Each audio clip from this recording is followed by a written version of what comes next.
what's an entrepreneurial life hack that goes against the mainstream belief? I would say don't do what you think people want to see. Just be yourself. Just be authentic. I think the world is craving authenticity. I think that's why I've had success. That's why guys like Sean Strickland, they just, what you see is what you get. Yes, it's off-putting to a lot of people, but like, who gives a shit? You don't even like everybody you know. Why would you expect everyone to like you? You're not for everybody, and everybody's not for you. But when you are authentically yourself, it acts as a filter. It will attract the people that are meant for you and to be your supporters. Nobody likes fakeness. I always say, like, don't be afraid to be the real you because you never know who will like the real you.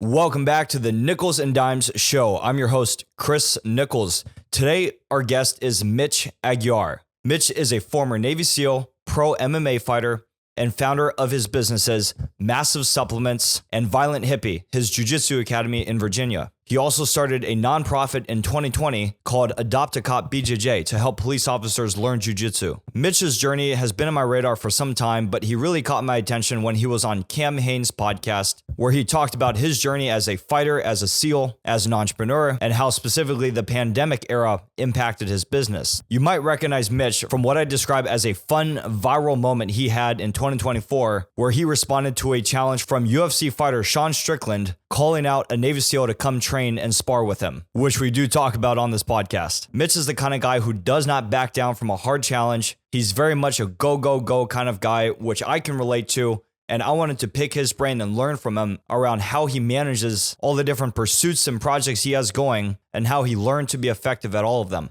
He has some really good insight around personal branding and marketing, mistakes and lessons he's learned around scaling too fast, delegating, and finding the right team. But overall, I felt like this was just a genuine conversation where I expressed my curiosity around the things that he's into, which I'm also into, and lessons he's learned that I wanted to talk with him about directly. I really enjoyed this conversation with Mitch, and I think you'll find it entertaining. Please subscribe to the Nichols and Dimes Show on YouTube, Apple, and Spotify, and follow on Instagram at Nichols and Dimes and at Nichols and Dimes Show for clips and updates. Before we get into the podcast, just a quick word from our sponsors. This podcast is brought to you by Jungle Athletico, a Brazilian Jiu-Jitsu and MMA supply and apparel company. I love wearing Jungle's rash guards and shorts. I got hoodies and t-shirts. It's some of the coolest gear that you find. We're starting to see more and more people wear it at tournaments that I'm a part of. It's some badass stuff, so check it out. Use code Nichols and Dimes at checkout to get 25% off. Now, please enjoy this conversation with Mitch Aguiar, Smashin' Frog.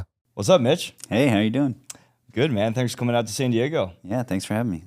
Absolutely. It's an honor to have you out here. It's kind of a second home for you, I imagine, huh? You spent a lot of time out here? Yeah, I spent about 2 years out here. Just 2, right? Because you were in the even SEAL teams, right? East Coast. Yep. And you're a Virginia Beach guy. I am. Yep, from Virginia Beach. Yep, born and raised. So that's actually something that stood out to me. You had a lot of Navy in your family, right? Both of your parents? Yep, my mom and my dad and my stepdad. Yeah. So that's pretty wild. Like, so I was born in Coronado. Okay. So I have a similar background. Neither of my parents were in the Navy, but we moved to Hawaii when I was super young. And Coronado was always like a second home. We'd come visit grandparents once a year. But just I was exposed to what it's like to be in such a strong Navy town in a limited capacity, and with my grandparents and other family members who were in the Navy. But I didn't get that full feel of really growing up in it all the time like you did, or like maybe other kids in Coronado do. Like, I'm curious how that shaped you. Well, even Hawaii is like a Navy town, kind of. Yeah, or at least a Honolulu area, Right? Yeah, it is, but it's a very different vibe out there. Like, the locals in Hawaii are much more territorial about their culture, about the land, right? And so the military is not nearly as appreciated out there. Right. In fact, they look at them as foreigners.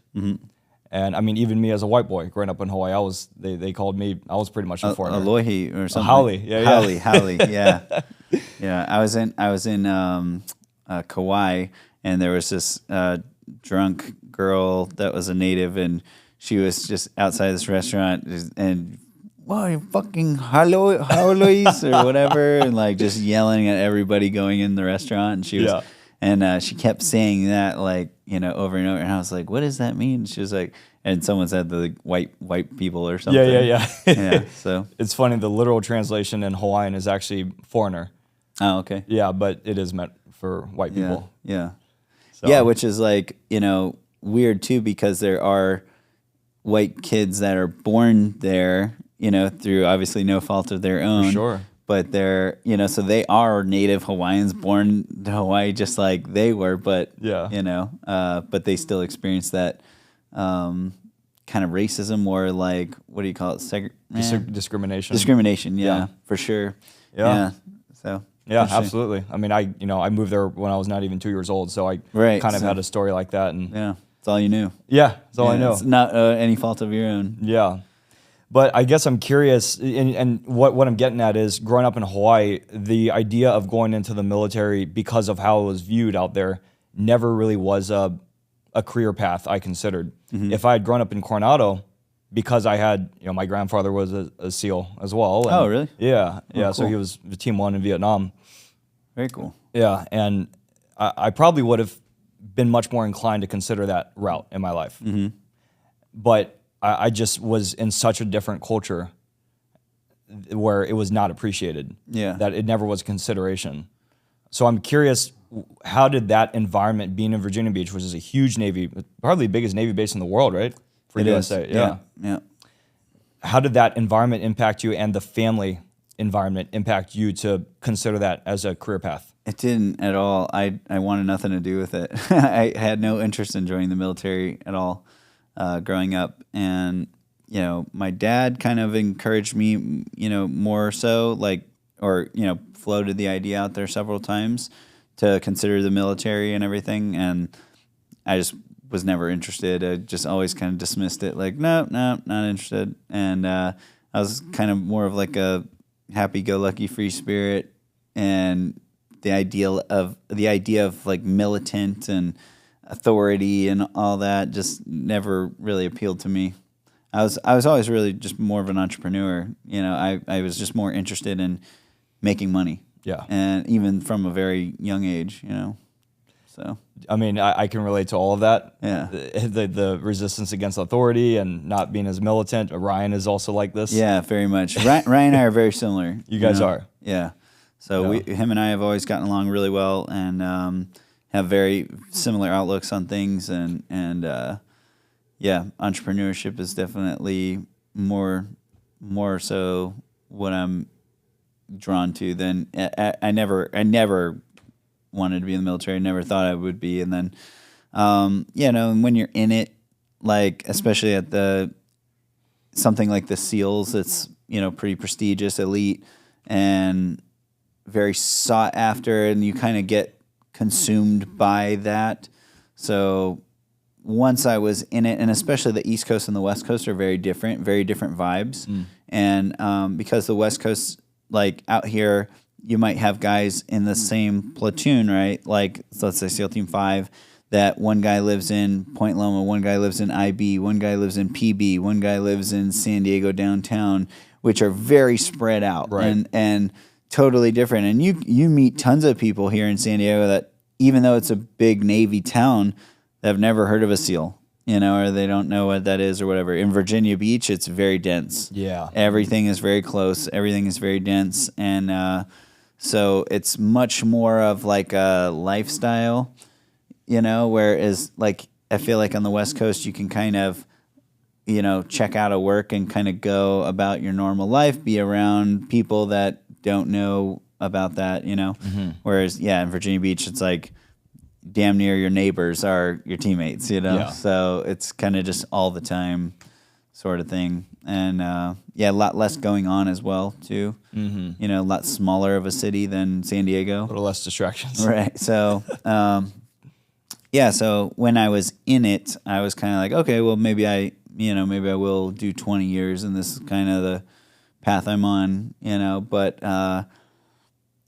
and then once I started fighting and found success with that and stuff, and then, found a way to make extra money through my fighting, then it led to like the business being built and the kind of entrepreneur spirit kicking back in. Yeah. And, kind of led me on the path towards that. And that was just more appealing to me than doing the same thing kind of on repeat, in a cycle for 2-year cycles. And then, it's a little bit different when you go to a new command and have a new mission or whatever, but it's still the same.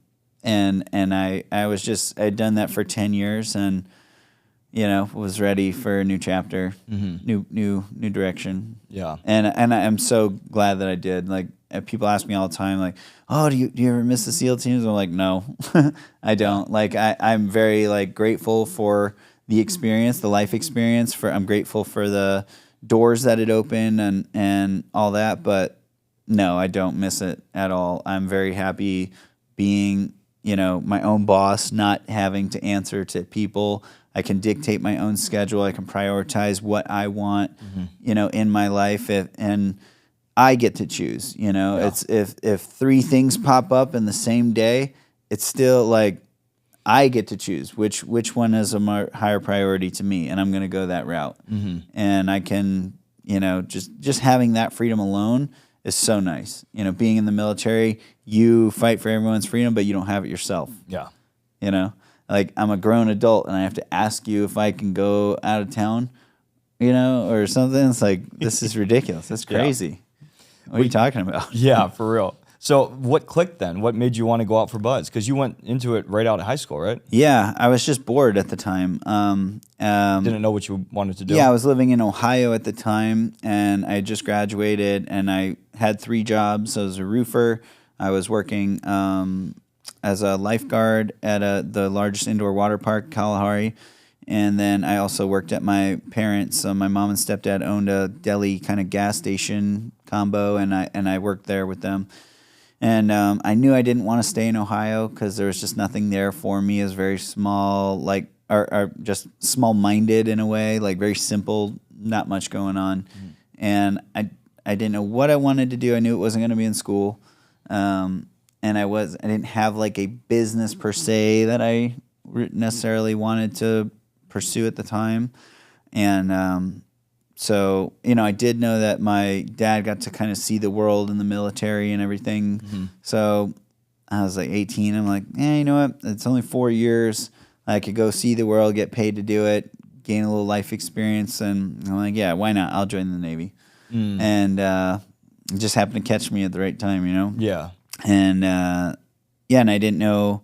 And he's like, well, you look like you're in good shape. Do you want to be a SEAL? And I'm like, sure. Yeah. I don't know what that is. Like, all I knew was like they were the sneaky guys and stuff from the commercial, of the clouds going over the moon and the beach. And my mom was like, yeah, they're like the rock stars of the military. If I saw you in the military, I'd see you being a SEAL. Like, all right, cool, sign up. And had no idea what I was getting into, and then told my dad I was going to be a SEAL, and he's like, you got to go to Buds, right? I'm like, oh, no, what's that? So that was, I was in for a rude awakening with that, had to go to Buds. Yeah. So how did you, it's very difficult to get through Buds. Obviously, everyone knows this.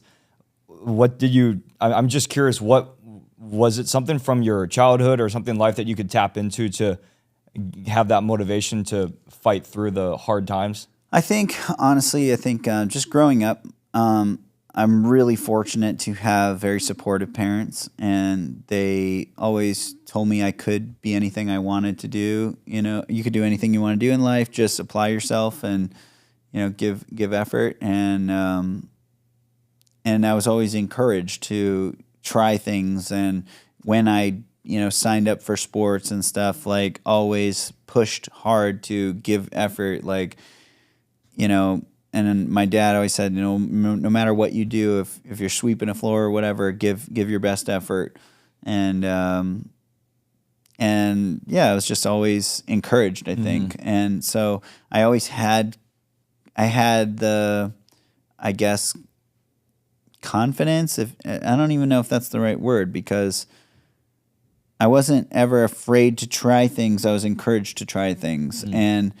And I had belief in myself because my parents always said, like, you can do anything. You can do anything. Yeah. You know, just gotta do it. Just gotta give effort. And so I did. And, you know, and that is the key to succeeding in things is first you gotta try. Right. You know, first you gotta try. And it's just like anything, if you give effort, the more time you spend doing things, you're going to improve. And you know, no one knows anything at first. That's how we all learn is through experience. So, I just grew up trying things a lot. And I think that confidence, you know, and it compiles and, you know, keeps compounding. So I just pulled from other experiences. Well, I did that, and, you know, so I can do this. I did that, so I can do this. And all those life experiences have added up, and now this is just the next biggest challenge. I like that. Yeah, that kind of reminds me of the David Goggins came up with this thing called the cookie jar thing. Have you heard of this? I have. I think it's but I thought his was like negative comments, wasn't it? I think that's a different one. Okay. Yeah, maybe actually. Well, I think the cookie jar one is where you have a bunch of big accomplishments, big things you've gotten through. Okay. Times in your life where you've been very resilient, and you can pull that out and at times of need. Yes. Yeah. And remind yourself what you're capable of. Very, very true. Yeah. Absolutely. You know him? I know of him. Like we speak on the phone every once in a while. But I've never met him in person. But yeah, like I said, we've spoken on the phone a couple times and in the DMs and everything. Yeah. And he's you know, I think he's a stud. I think he is truly like one of those people that is uncommon amongst uncommon people. For sure. You know, him and Cameron Haynes, those guys are just on a totally different level. Yeah. Mentally, like able to push themselves physically. I mean, I've trained with Cameron Haynes. I haven't trained with David yet, but we're talking about training together, and nice. I know that's not going to be a great time. You know? Yeah, man. Well, that reminds me. So, you know, you had been on my radar for a while, but you really came on when I saw you on Cam's podcast. Okay, and that was. I loved that conversation you guys had. It was just very real about the stuff that's been going on over the past few years, and it just caught my attention in a way that I could relate to very well. Yeah. And, you know, a couple big things stood out to me. Obviously, you guys had a really cool training session. He does his lift, run, shoot with his guests. I think that's such a cool idea. But, you know, the two big things. One, the impact of the pandemic era on your brand and your business was very interesting. And we're going to cover each of your businesses specifically, but just more generally, let me start with this. How many Instagram accounts have you had? I'm on my fifth one. Fifth? Yeah. Lucky number 5. Fifth one's a charm, they say. How come? Because I was very outspoken against the vaccine mandates specifically and, you know, COVID in general, but all the tyrannical nonsense that we were faced, you know, or that we dealt with as a country, and just all that stuff I was very outspoken against and resistant to. And at that time, that was a no-no. Yeah. And the Instagram overlords, Zuckerberg and all those guys, they put the kibosh on me. They squashed my reach. And so it's not just like you had an Instagram account. This was like your main sales channel, right? No, absolutely. I had built my Instagram channel organically over the years. I had 370,000 followers, and you know I was verified back then before anybody could just pay $10 and get it. And that was a big deal because it really stood out. You know, you could not just buy that thing, and you had to be gifted it from Instagram. Essentially, no one knew how to do it either. It was just but that really helped you stand out in the crowd of people on Instagram. So, and and at the time the algorithm was different as well. So much more useful to have that kind of audience. And I was the biggest influencer and promoter of my products. And, we were, that was the main driver of my sales for my business. Which was MASF supplements. Yeah, MASF supplements. Yep. And So, when I lost my platform, it was pretty devastating to my company, unfortunately. Are you able to share, like, give a little scale about how much it was hit from a sales standpoint? It honestly dropped our sales a ton. Probably initially it dropped over 50%, and then now, even now we've had to scale back to our company's maybe 20% where it was, and Wow. yeah, it was devastating. But I had almost over 20 SKUs or something like that, like a full supplement line. Yeah. And full apparel line, everything. Now we're just had to streamline it down to, we had 13 employees. Now it's basically 2, and I have 3 products for sale: my greens, my reds, and my energy drinks. Right. And those are our only products, basically. A couple T-shirts, but so it was real big difference. Yeah. Okay, I'm gonna circle back to that because I'm curious about how you expanded your product offerings and then cut it down. But I want to, before we get into that, I want to kind of go in order here with your fight career. Okay. Overlapping from your time in the teams. How did you balance your fight training? Like, first of all, what got you into fighting, and then how did you balance your training while you were still in the teams, up to the point where you started competing while you were finishing up your time in the teams? So I always just fought for fun. It was just something that I enjoyed, and it's a great workout. And I didn't do it necessarily in the teams because we didn't have like combatives or anything like that. Right. Which was always like strange to everyone to hear, because they think like Navy SEALs have like a really great combatives thing, but we just didn't, especially when I was going through. I stood up our combatives program, and it was really awesome while I was teaching it, and then I got out. But yeah, so I did jiu-jitsu and all that stuff on my own time, and just did it for fun, and then started competing on my own just for fun, and then I ended up fighting MMA, and fast forward, I was ranked number 1 on the East Coast in 2 different weight classes at the same time, and was a multiple-time champion, and then started getting a lot of attention, because of that. Yeah. And started training, with guys in the UFC: Lyoto Machida, Anderson Silva, Tony Ferguson, Brian Ortega, Yep. Sean Strickland, all these guys at Black House. Yeah. So I was like around these MMA legends, and it was pretty wild and surreal. Like, wow, these guys are, I always looked at the UFC like it's like the NFL of fighting. Sure. And and I always thought, like, when I think about like the NFL, NBA, that kind of stuff, you look at those guys like they're different. They're like human, yes, but they're like different. And so I kind of looked at UFC fighters like that. And then when I was around them and training with them, it was kind of like, oh, these are just normal people that kept training and kept putting in the time and effort, and now they're at this level. So I was like, oh, so I could do that too if I wanted to. And that kind of was like a turning point, like, okay, do I want to maybe pursue this now and, change the scenery up a little bit? And I did.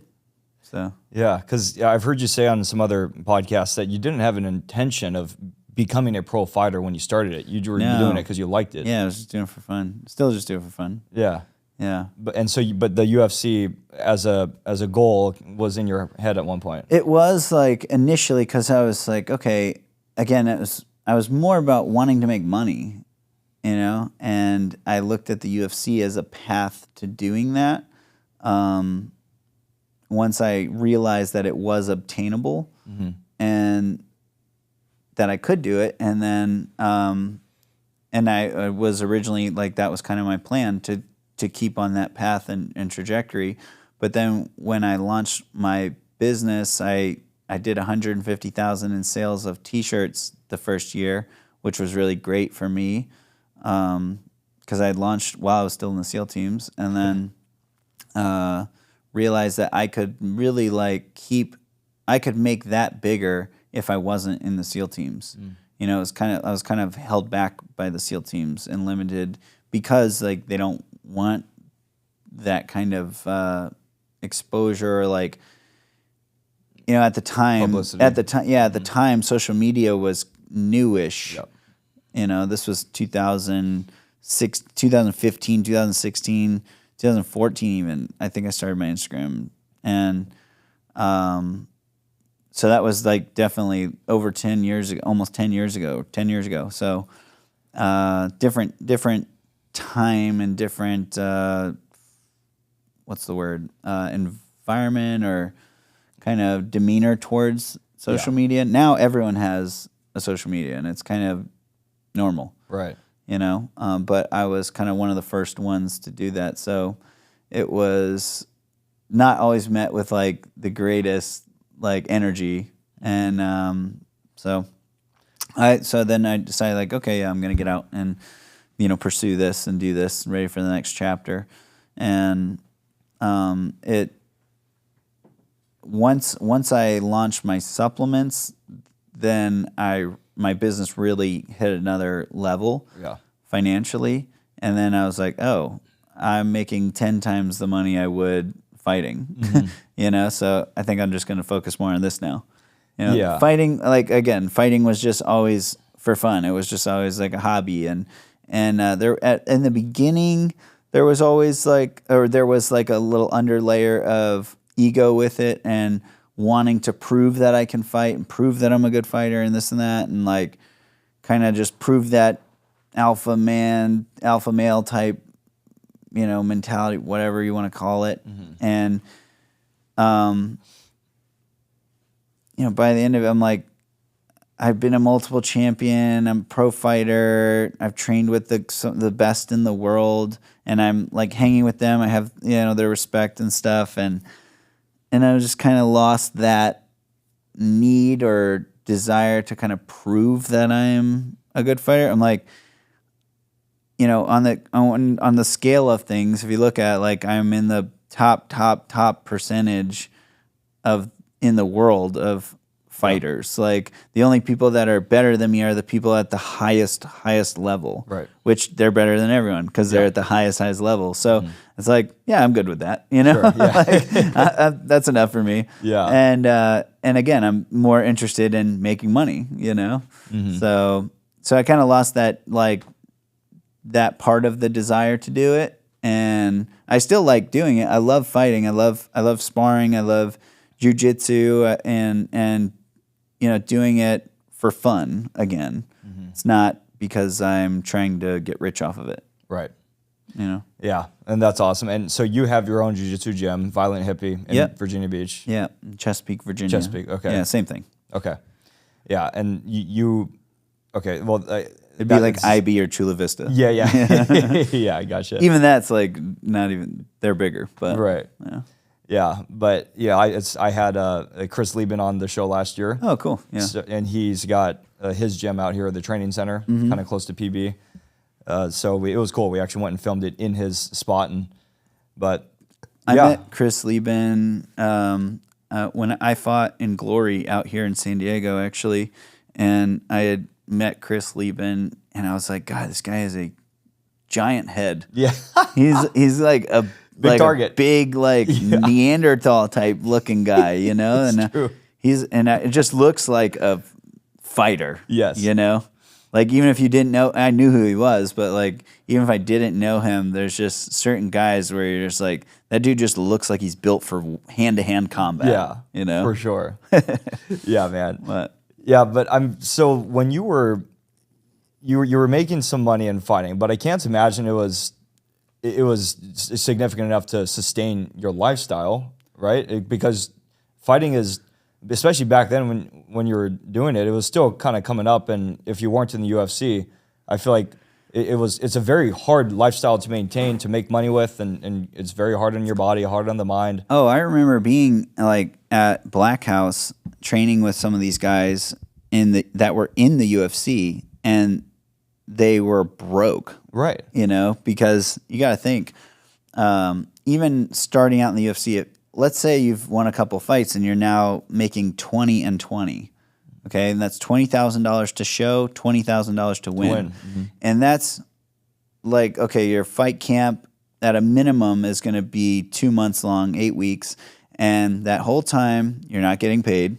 You're training a lot, and you have to pay your gym fees. You have to pay your rent, all your food, supplements, whatever, your coaches. And then let's say the fight goes, bad, and you only win half or get half of that money.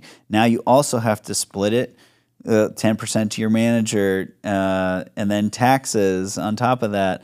And let's say that fight falls through because you get injured, your opponent gets injured, or whatever, and the fight's off, and now you don't get any money, and now you're just out of money. So it's not always like you might be lucky to get 3 fights a year if everything goes well, and even then, you're still not making great money. So these guys, I remember, I won't name who, but some of these guys I saw, very known guys, driving very junky vehicles that barely start and stuff, and it's what? Because you kind of look at them they're on TV, they're almost you think this is a professional athlete. You think LeBron James or type stuff, rich athletes, and it's no, that ain't it at all. Not for fighters. And that's in the UFC, and this, you only the top guys in the UFC make good money. And it's other guys like Sean O'Malley have capitalized on utilizing the platform to, and because he has a personality and he's created a brand behind it and smart and used the UFC's platform to elevate him financially, which is smart. But not everybody has that. Right. Not everybody has that vision. Not everybody has that drive in that department of their life or business sense. Most don't. And and especially fighters, because a lot of fighters are weird. Yeah. A lot of fighters are not personable.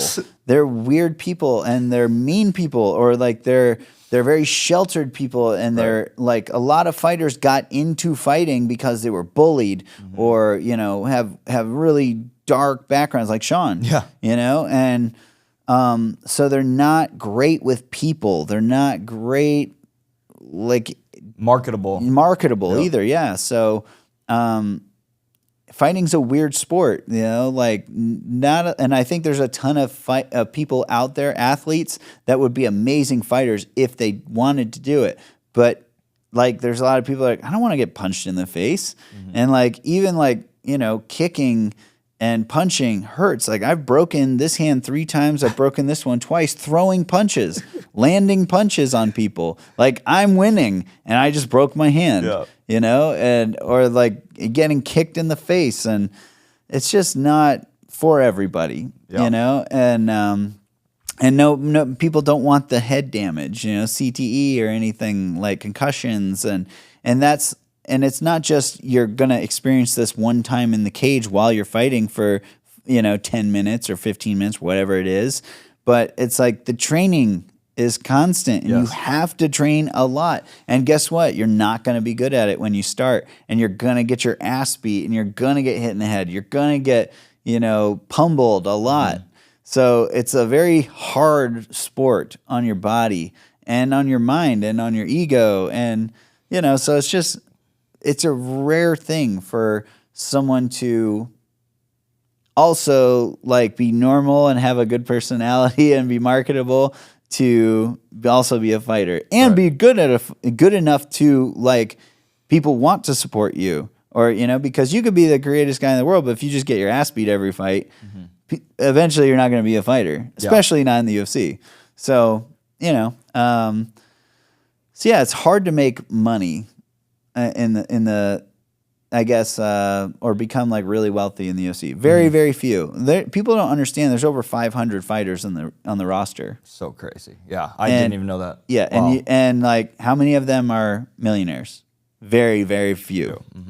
So yeah, I was more interested in making money, and again, I love fighting. I'll fight today. But I've not trying to rely on making my living off of that. Sure. So yeah, and the general point of that is, yes, it's hard to make a living as a fighter. It always has been. It still is, even with the huge blow up of the UFC over the past 5 years. It's become so much more mainstream because of how good of a job Dana has done, especially after the pandemic when all the other short sports just stopped operating. Yeah. But so was that the drive then for you to pursue entrepreneurship? Because from what I understand, the first thing you started to do was your MASF apparel, right? Was that like a continuation of the support you gained as a fighter competing, a following you gained online, and then you said, I'm going to put out some apparel the year before you started doing supplements? Yeah, so it started originally with my sponsor, like fighter shirts, and that's what kicked things off with. I was selling, the entrepreneur in me and like wanting to make money capitalizing off of my fighting. So what I did was I went to different businesses and I said, hey, if you give me, $600 for my next fight, I'll put your logo of your business and like your website on the back of my fight walkout shirt. And I'm going to sell 100 of these shirts. So your logo will be on 100 shirts. And then, Smart.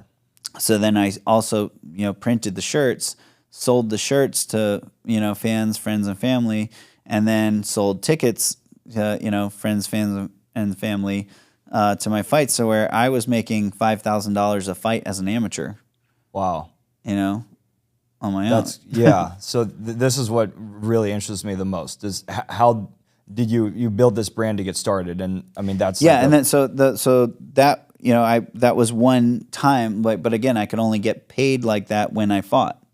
So, and I liked seeing people wearing my shirts and everything like that. So then I was like, okay, but this is like my walkout shirt. So it's kind of like a special occasion type thing. I'm not, people aren't going to wear a big green frog on their shirt and just out and about. Yeah. And at the time I was like really into like getting into motivational stuff, and I was saying mindset is everything all the time. So I was like, oh, maybe I'll just throw that on a t-shirt and sell it like that. And I printed 30 shirts, and at the time I think I had maybe 25,000, 20,000, something like that. And posted, hey, they're for sale, and they sold out right away. And I was like, whoa, okay, let me try that again. Like with 60 shirts, and boom, sold out right away. I was like, wow, okay, now that's now getting the gears turning for my entrepreneur's mind. So yeah, and then so I was like, okay, cool, and I came up with a bunch of different T-shirt designs, and boom, boom, boom, boom, started selling, and then like I also was of the mindset where I bought a T-shirt. It cost me like $5.50 to make a shirt. And I bought the shirt for like $4.50. It cost $1 to print it because it was one side, one color, one print. And so I sold the shirts for $25. Cost me $5. So I was like, okay, so I can give away 4 if I sell one, and now I have 5 people wearing my brand and promoting it. And getting the word out there. And then so that's what I did, and it just rapidly kind of grew the brand. And and I went from T-shirts to then hats and shorts and hoodies, and and people were just buying like all this different stuff. And then just listening to my customers, and people were like, I remember the next thing I got into was lanyards, because this one person all the time on my lives, can you make a MASF lanyard? We'll make a MASF lanyard. I'm like, what the hell's a lanyard? I don't even know what a lanyard is. And so looked it up, and I'm like, okay, that's a lanyard. And so I made MASF lanyards, like, and the minimum order was like 1,000 lanyards to get made. So I was like, all right, I'll make this lanyard, but you better buy a bunch of them, because I can only get 1,000 of them minimum. So I was like, I don't know how many people want lanyards, but we'll see. So I rolled the dice, got it, and I mean, they sold a bunch of lanyards. So I was like, okay. And I'm like, well, what else do people buy? Like pens, coasters. Sure. And so I just started like making a bunch of shit, random stuff that it's more for me. I'm trying not to curse so much. Okay. But yeah, I made like a bunch of stuff and pens, coasters, all kinds of stuff, and just sold everything, you know.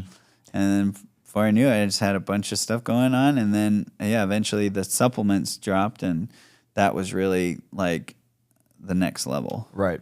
Yeah. So once you build a brand that is strong, which you had, and it sounds like you built this brand coming out of the SEAL teams into, overlapping with your fight competition of this Navy SEAL who turned MMA fighter, right? And then you had this name, this nickname Smashin' Frog, which I imagine just came from the teams. Did you come up with that?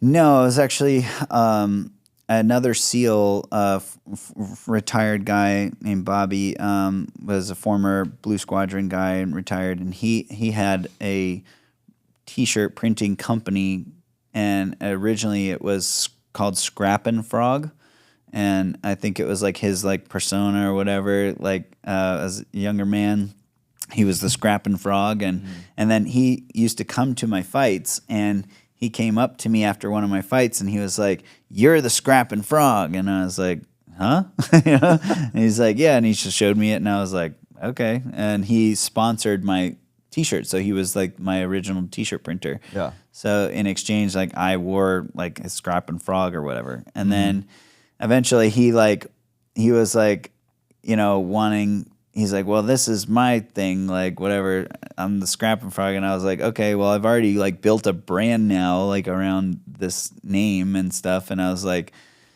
"Well, can I be the Smashin' Frog?" And he was like, "Yeah." I was like, "All right, I'll be the Smashin' Frog." So that's how that started. Yeah. Nice. But it was it was like a tribute because I'm frogman. Yep. And that was just my style. It was very aggressive. Just go out there and smash people. So. The Smashin' Frog. Yeah. And that's what led into, when I launched my greens, I just didn't have anything to post one day and just made, showed my little concoction of different green superfood powders that I mixed together. And my followers were like, "Oh, it's the Smashin' Greens." Oh, wow. Yeah. So they named it. And so then out of...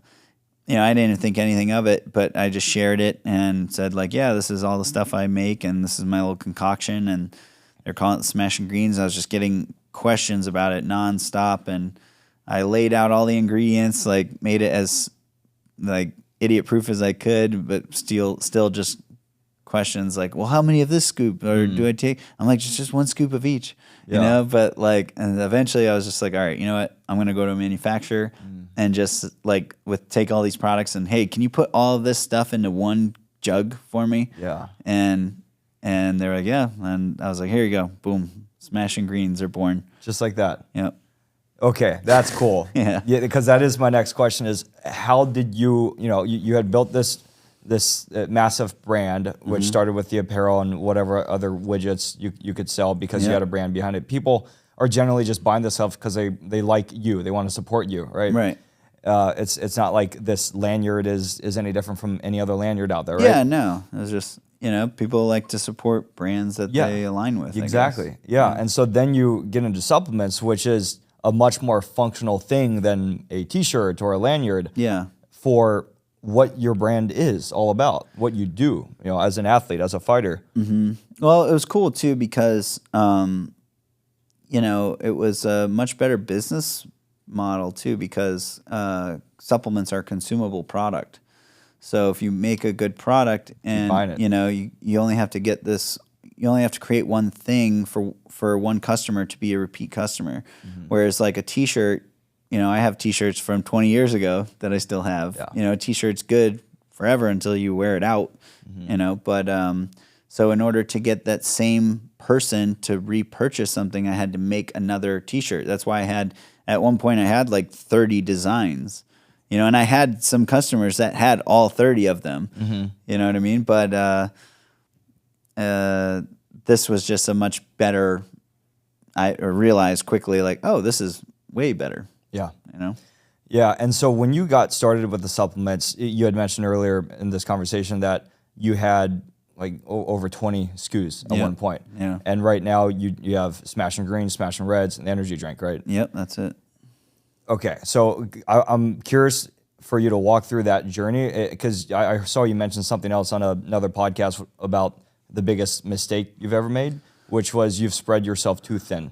Yeah. I'm just curious, how did you like scale up too quickly or whatever, have too many products, and then how did you learn that lesson to scale it back? So, I mean, it's not a problem if you have the sales, right? Yeah. That's always, more sales is always the cure in business. And, but you know, I've often heard that some businesses die from indigestion instead of starvation, and that was kind of what I'm talking about. Like, that was definitely my personal biggest, you know, okay, I messed up here because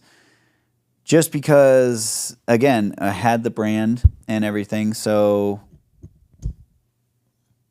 that doesn't always mean like I need to buy lanyards, pens, and then when we got into supplements, like, you know, collagen, BCAAs, pre-workout, vitamins, testosterone booster, like Doing everything. MCT oil. I mean, yeah, it was like, because these are supplements that people buy, so we might as well make them. But our biggest sellers were always the greens, you know, then the reds, and it was like, yes, will they sell? But yes, but how much? And, you know, maybe we sell 3 MCT oils a week, but we sold 100 greens, you know? So it's like, and in the supplement world, there's minimal MLQs, right? So you have to get 5,000, let's say, minimum. And if each unit costs $10, that's still a lot of money, you know, that you're having to upfront fork out and then slowly get it back each unit at a time for a profit on the unit, but not like you just took a chunk of capital and put it over here, and the return on investment isn't there, you know, unless you don't have the speed, the rate of return, Yeah. you know. And so that was definitely my biggest mistake personally, I think, in the business, is just spreading too thin, and then, you know, and then on top of that, losing my Instagram. You know, a lot of things happened all at once, COVID, all that. So manufacturing going down, and it was a whole nightmare. I mean, it's been a nightmare for sure. And it's been super hard to adapt and try to survive, and that's why we're, you know, essentially have had to streamline down to and focus our efforts and capital and resources to our main sellers, you know. And then we're basically just having to rebuild, and this time with some experience, but experience is often gained right after you need it. Yeah. No, that makes me ask, the different marketing, how would you describe your marketing strategy overall? You obviously have your Instagram, your 5th one. Yeah. And that's a great thing for your personal branding / branding for your businesses. But how else do you market the product and sales channels? So that's the other challenge is, you know, I never spent any money on digital marketing. I was the digital marketing. My Instagram was the marketing. We haven't used any, you know, agencies, anything like that in the past. Like, I didn't have to. And so that's a whole new world to now, okay, I don't have that same reach that I had before, so how do I do it? We've tried using other influencers and stuff, but it just doesn't have the same impact when these people who have followed you from the beginning and watched you and supported you and have seen the evolution of this brand and business come to life, and they've been a part of it and they feel a connection to it. That's a whole different thing than someone else just coming on and being like, hey, get these greens. Yeah. And it's like, who's that? Why? You know, and what are greens? You know, Right. I don't know. So it's just been totally different of a challenge. And also Instagram is different. The algorithm's different now. It's so freaking annoying. I hate the new algorithm.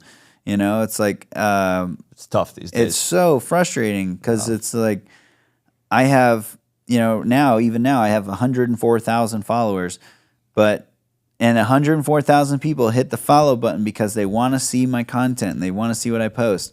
You know how many get to see it? You know, a couple hundred. Barely, yeah. Yeah, and it's like, what? How does that make any sense at all? And it's like this new algorithm. Apparently, they show your content to a handful of people, and then depending on how fast they engage with it, then they'll show it to a next handful of people. And it's like, what the hell? Just show it to the people that clicked the button that said, "I want to see this guy's info," or the people who follow you. Yeah, exactly. Like that's it. Like it's not hard.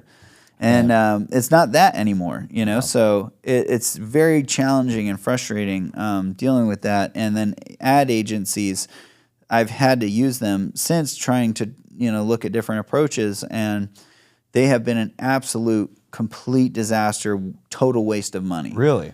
Oh my God, the worst. And it's been a huge learning experience. And again, experience often gained right after you need it, right? Yeah. And so, yeah, it's just totally different now, and I'm in uncharted waters, trying to figure it out best I can, and all I can do is keep showing up and keep swinging at pitches, you know. But I'm sure you have an email list. I'm sure. Yeah, we have an email list, and emails have definitely been helpful, but you know, again, there's science to all of it, nuance to all of it, and I don't know any of it. Yeah. So just trying to figure it out as we go. For sure. Yeah. Man, yeah. Well, I want to talk about your other two businesses / the charity, right, or the nonprofit rather. But we had you started Adopt a Cop in 2020. Yeah. That's a really cool. Adopt a Cop BJJ. BJJ, okay. So my understanding, this is a program where you support police officers who want to learn jiu-jitsu and pay for them up to the blue belt level. And do you have partnerships with jiu-jitsu gyms around the country? Yeah, so we're in all 50 states, and we're affiliated with over 1,000 gyms across the country. Wow. And we've graduated almost 400 police officers to blue belt.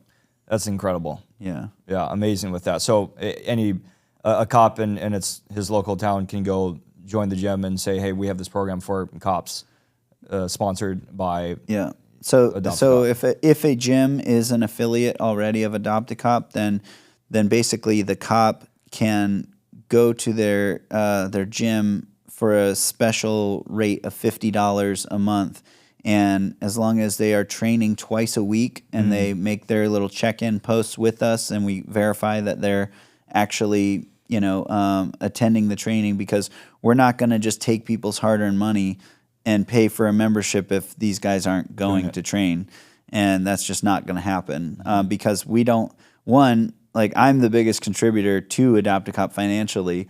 And, you know, we don't have any corporate or help or any kind of big sponsors or anything like that. So our sponsorships, we rely on, you know, donations mainly from Instagram, you know, regular everyday people. And so there's no way I'm going to just throw away that money, you know. And I have not taken a dime from Adopt a Cop. Like, you know, I see all these charities out here that are just nonsense, man. It's like, you know, millions of dollars in the bank, and they spend tons of money, like, you know, flying around the country and putting on events and all this stuff. And it's like, cool, I get that. But, you know, I don't know personally a lot of people that have been helped by these. And so with these, like, all of our money is focused on the mission. And, you know, so it's, again, the cops train twice a week. And after they do the month of training and they've completed all of their requirements, which is training twice a week and checking in, they get reimbursed for the $50. So they get to train for free. Yeah. And that's, again, 1,000 gyms across the country allow that. That's amazing. Are affiliated with us. So. And tell us what inspired you to do this in the 2020 era. It was around the George Floyd stuff when everyone was calling for defunding the police, and I was like, you know, obviously that's not the correct answer. We need police in a society and everything, and it to me, it was a better solution that, cops need better trained, and anyone who does jiu-jitsu for any amount of time understands the power of jiu-jitsu. And like, if you are a blue belt going against someone who doesn't train, the blue belt has complete advantage. That's right. And if you do not train, you are essentially helpless in a grappling scenario or like a combative type situation. You are at a massive disadvantage if you do not train. So I know this. Everyone who trains knows this. So this was my solution to get police officers to train. And I figured like a lot of these shootings stem from them being scared or not having the advantage in a combative type situation if they found themselves in one. Sure. So I figured, if these cops had a blue belt level of knowledge, they would, one, be safer in their job, and two, they would absolutely be able to have the confidence to disarm someone or control someone safely without having to go to their weapon. And, I think anybody because in order to get a blue belt, it's not like karate where you basically show up for 10 classes and you get a blue belt. Like a blue belt takes around a year to get. And but in that time frame, you have been the nail so many times, in the roles being hammered, and you've spent so much time wrapped up with another human being. And by that time you're a blue belt, you should be winning some of these matches. And then when after a year of grappling like that, going against someone who doesn't know what they're doing, you feel like you're rolling with a baby. Yeah. So that was my solution to that whole thing. And my idea was, I used to send money overseas to like adopt the kid. You feed them for a month, and they send you the picture of them and everything. So I was like, people can do that with cops. Like you can adopt a cop and pay for their training. I love it. Yeah, and that's cool. And I think it goes beyond just the ability to maybe disarm somebody in a physical sense, but jiu-jitsu, there's a huge mental aspect to it. For sure. That will give you, I think, a lot more control in the moment, whether you're deciding to draw your gun or not, because you don't know if this person's going to draw a gun or not, right? Yeah. So, perhaps you need to draw your weapon, but I think even in that situation, the decision-making process becomes much more clear after you've had this sort of jiu-jitsu training. Yeah, I mean, it's high-stress problem solving. That's what jiu-jitsu is. And and that's what these altercations often are: high-stress problem solving and decision-making. And, if you're constantly doing that, you're used to that, and it's not as scary. You can think clearer. It's kind of like with MMA fighting. If the first time you spar, you're going to be, very like, and very stiff and not know what to do, and there's a lot going on, and you're scared, there's confusion, whatever. And as you become more and more experienced with the fighting, with all that stuff, your aperture starts to open up much wider. You can see things, like you're not as nervous, so it doesn't seem like chaotic. It's just another day. For sure. Mm-hmm. So you've got Violent Hippie, your gym in Virginia, and you also have some apparel that is connected to that. Correct. What inspired you to start that on top of all the other stuff you had going on? Like, this is the big thing that stands out to me about you, Mitch, is how many different irons you got in the fire. Yeah. And this is like one thing I feel like I'm like you in this way, where I try to do a bunch of different things. I definitely struggled to, I realized that, okay, I'm not being as effective as I need to be here or here or here because I'm trying to spread it out too much. Yeah. So I'm really just trying to learn from you. How do you manage all these things? Well, a lot of like it's teamwork too. I have a lot of help with these things, and delegating. You got to be able to delegate, but you have to have the right people. And like, my COO, like one of my best friends, Kyle, like he's my right hand man, and he helps me a tremendous amount with managing all of these things. And in all these things, I have other people like kind of under him too, to help him delegate as well. But it's that's something that definitely the military and like his background in law enforcement, like you have that hierarchy and you have that chain of command and stuff. So that's kind of in anything you have like delegating is important to be good at that, and not having too much on one person's plate and being able to kind of spread the workload. So kind of like with Elon Musk, like it's like, oh, Elon's not running SpaceX, Tesla, boring company, Neuralink, all these things. He has a ton of help, ton of qualified good people under him, and you just have to know your roles. And like my role is a visionary, as a CEO and founder and owner. Like I have visions and I need help with bringing them to life, and your operators like under like, or they're in charge of like operations and making your visions come to life, and the tedious stuff that maybe the paperwork or whatever my time's not really well spent doing that kind of stuff, because then I'm not focusing on the vision, Mm-hmm. So definitely, I would say having a good team around you, the right people that are dependable, hardworking, trustworthy, and align and know your vision. That way, you don't have to explain every little thing. They get what you want, or they understand what your style is and like what you would like, what you wouldn't. So they can also minimize you having to explain every little thing. Mm-hmm. That's definitely like extremely valuable. I found that in all the guests that I have, that's like one of the most challenging things that they run into. Definitely. Learning to manage, learning to delegate, learning to let go of control, because a lot of us entrepreneurs were control freaks. Well, you have to have the right people that are competent and dependable, because a lot of times, when things get messed up in a business, it's expensive. It costs money. Yeah. And so you're paying someone to mess something up, and then you got to pay him again to fix it, or you have to do it yourself. It's like, why did I hire you in the first place? So yeah, again, you need to find those people, like hardworking, driven people like that.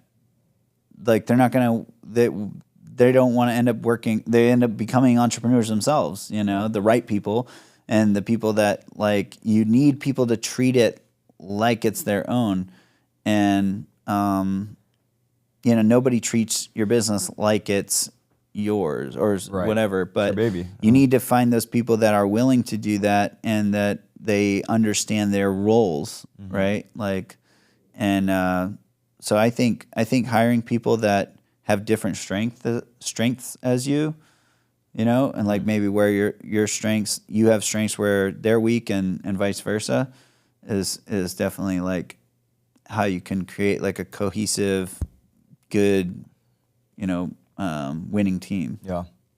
What is the next big goal in your journey? Oh, next big goal.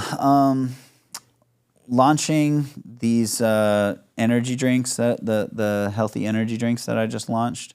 I think the next big goal is to kind of get them available all over in places easily through distribution, and just kind of get them on the map, get more people, consuming them. And I would really like to get my greens and reds and everything back on track. Like, I would like to get back to where I was financially in business and then surpass it, But I think just getting back on track to where I was, that's probably my biggest like first step goal. Sure.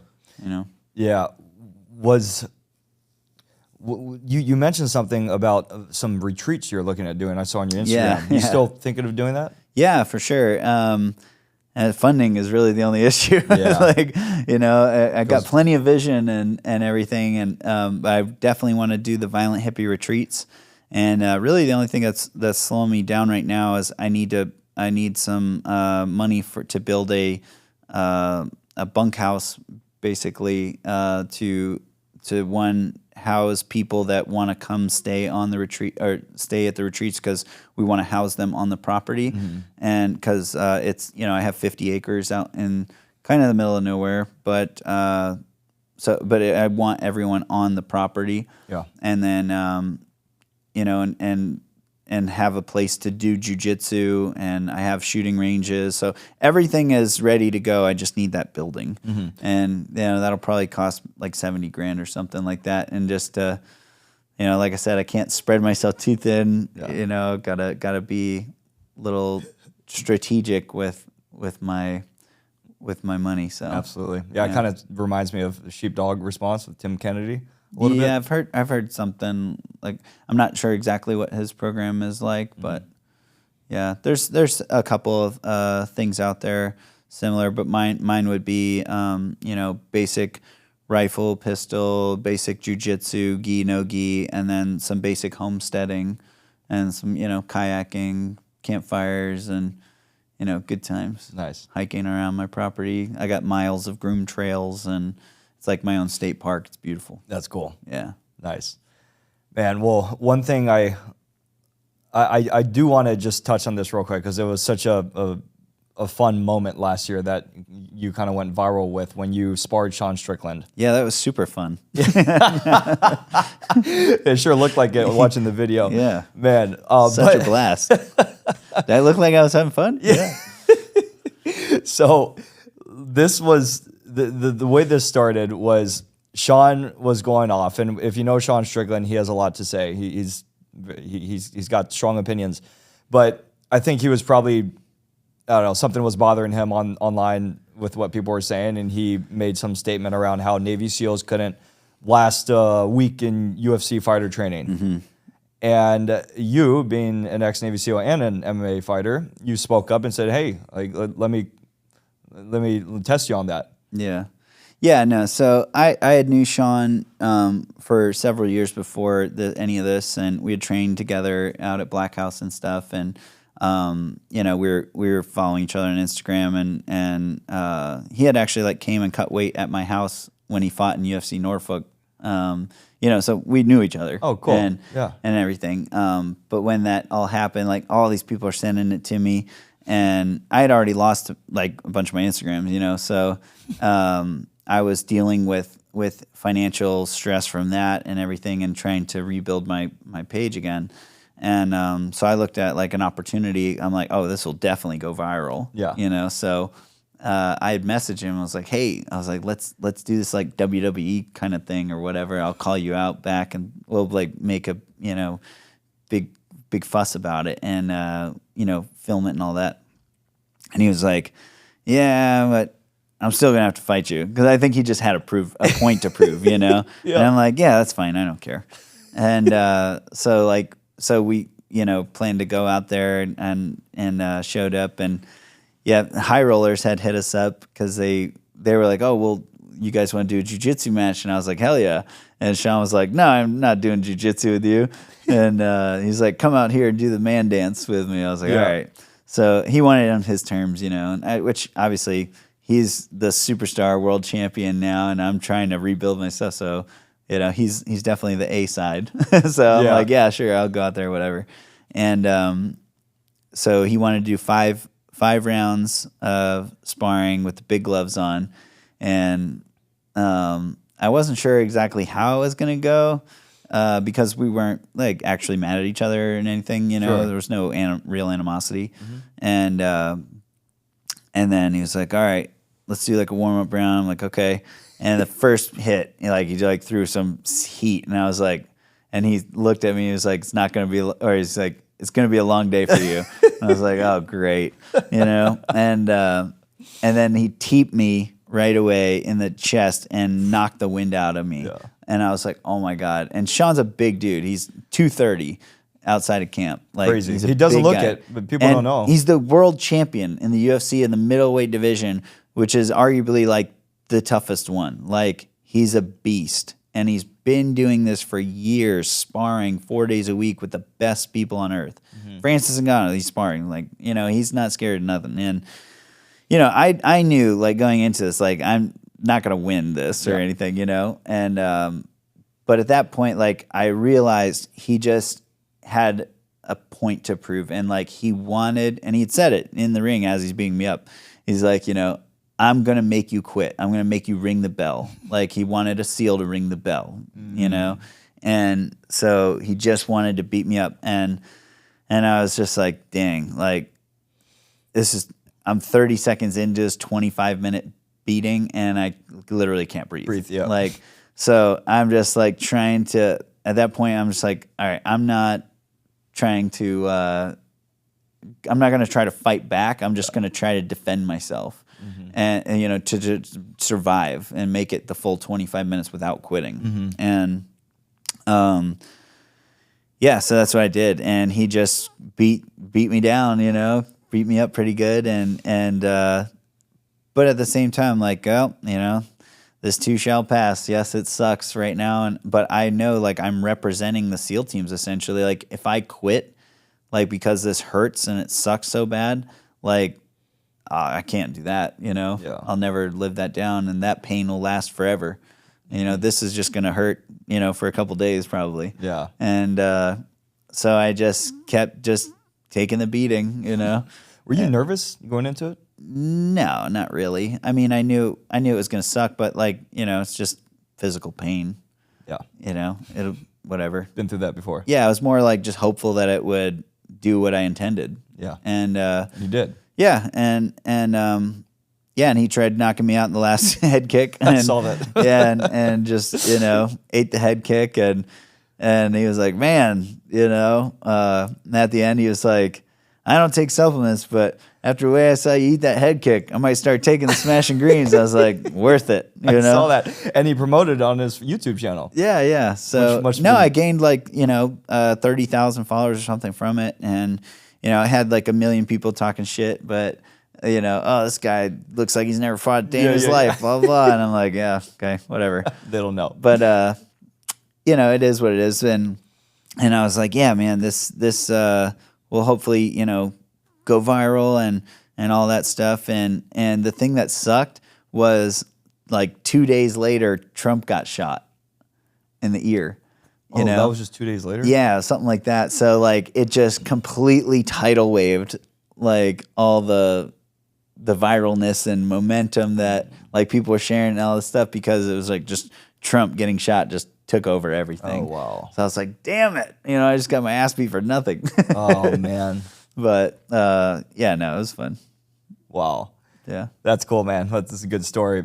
I have a question I like to end it off, a couple of them that I ask everybody. Yeah. One is, what's an entrepreneurial life hack that goes against the mainstream belief that you have to share with the audience? I would say don't do what you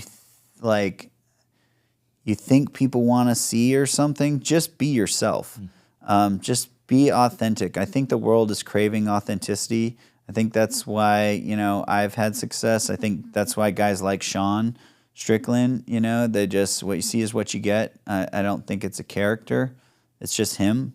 And yes, it's off-putting to a lot of people, but like, who gives a shit? Like, you don't even like everybody you know. Why would you expect everyone to like you?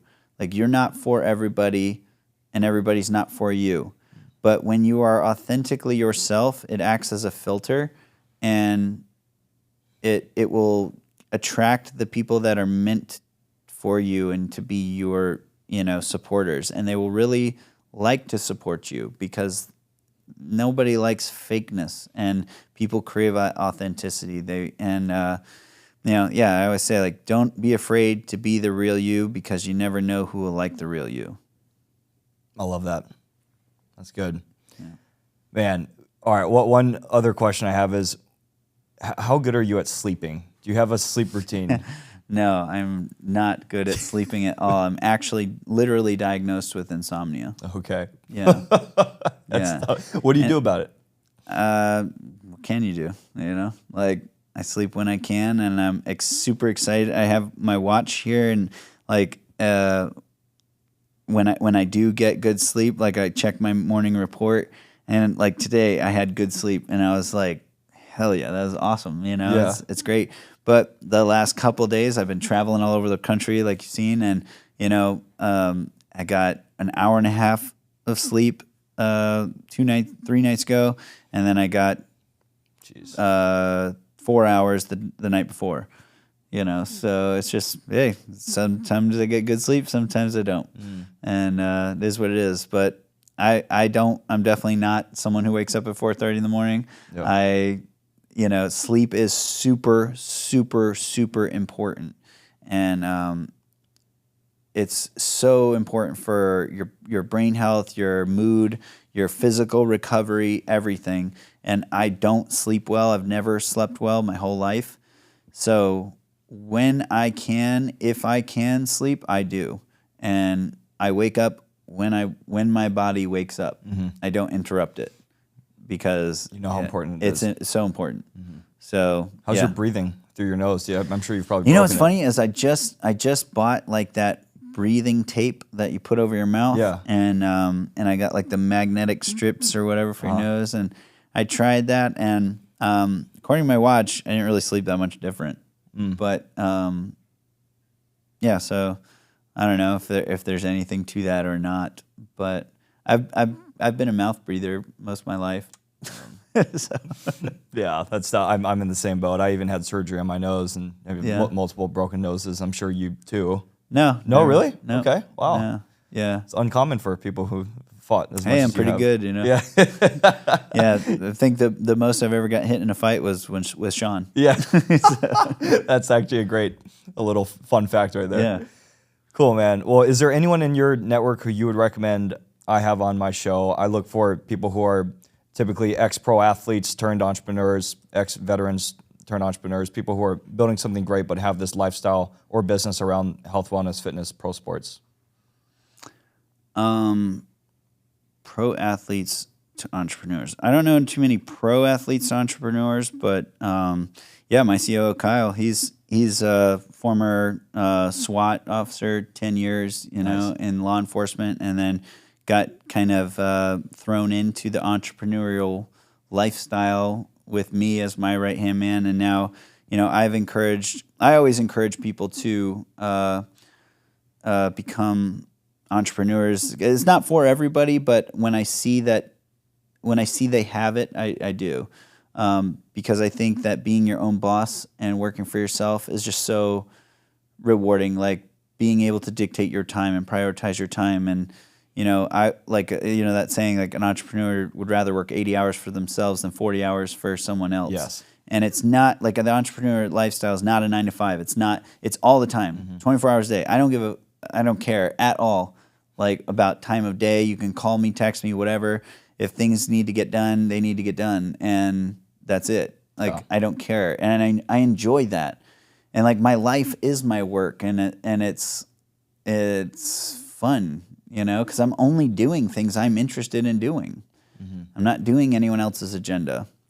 So I've encouraged him to start his business, and again, encouraging people to be authentically them and lean into what they're doing. And he's hardcore Catholic, and he's really big into like his faith, and I'm like, yeah, be yourself, lean into that, like, because there's a lot of people that are that, and people want, like we talked about, like they align with brands or they want to support brands that they align with them, and vote with their dollar type thing. And there's a billion Catholics out there, so so he started his own business called Servium Industries, and they sell like T-shirts and hats and electrolytes. And because he's worked with me for many years, we know the supplement industry and everything, and we only do top quality supplements. And he's just launched a top quality electrolyte brand. Nice. And they're awesome. And so like he's doing that now, and so he'd be a good one. And then my buddy Cam, he's a D1 athlete. He was a running back at ODU, and I helped train him. He wanted to go to Buds and be a SEAL, and I helped train him in swimming and stuff because he didn't know how to swim. Mm-hmm. And then he ended up not going to Buds, and because he couldn't qualify for something else, like something that disqualified him. And then he became a police officer and started training his own personal dog, and like fell in love with that, and was very passionate about that. And I saw how good he was with his dog, and I was like, man, you should train, people's dogs, whatever. And he was like, yeah, I want to, but like I'm gonna have to be a cop for 2 more years until they let me be a dog handler and stuff. I was like, bro, you don't need to wait that long. I was like, you should quit the police and start your business teaching, dog training. And I was like, a lot can happen in 2 years. And he was with me from the very beginning, saw MASF, and like, so he knew it was kind of possible. He saw me do it. And he ended up getting out, launched his dog training business, and did like $350,000 the first year or something. Wow. Yeah, like crushed it. Now he's got a very successful dog training company. Very cool. So I encouraged him to help pursue that. And so he's definitely someone, he all about the entrepreneurial lifestyle too. And D1 running back athlete. And he's also a brown belt in jiu-jitsu as well. Nice. And like killer. So wow. I think he'd be a really great one to have on too. Sweet. Yeah, and he lives in Chesapeake, Virginia. I know you do your travel and stuff, so you come out there, you can come train at our gym too. I love it. Well, Yeah. that sounds good to me. I was just going to say, I would definitely want to make it out there. And Yeah, and we could have Kyle there too, so you could do a 2-for-1. I love it. There you go. Hell yeah. Man, well, Mitch, this is awesome, man. There's so much to cover, so thanks for talking through this stuff. Yeah, no problem. But yeah, I'm fascinated by how you've approached all the things you've done, and it's inspiring. So thank you for doing what you're doing, and keep it going. I'm excited to continue to watch your success. Oh, thanks, man. I appreciate it. Thanks for your support. Absolutely. Yeah, and good luck with your podcasting and stuff. Thank you, man. And I know having those guys on, they'll have some awesome. You'll have two more awesome episodes. Solid. Cool. Sweet, man. All right. Thanks, Mitch. Yep. Thanks. Bye, everybody. Thanks for joining me for this episode of the Nichols and Dimes Show. Please hit the subscribe button on YouTube and follow my Instagram page at Nichols and Dimes. The podcast Instagram page is at Nichols and Dimes Show. And please like any of the videos you come across on either platform and leave a comment, leave feedback. It helps me to improve and innovate and to continue to scale and bring more interesting guests to the Nichols and Dimes Show. Thank you all for the support, and we'll see you next time.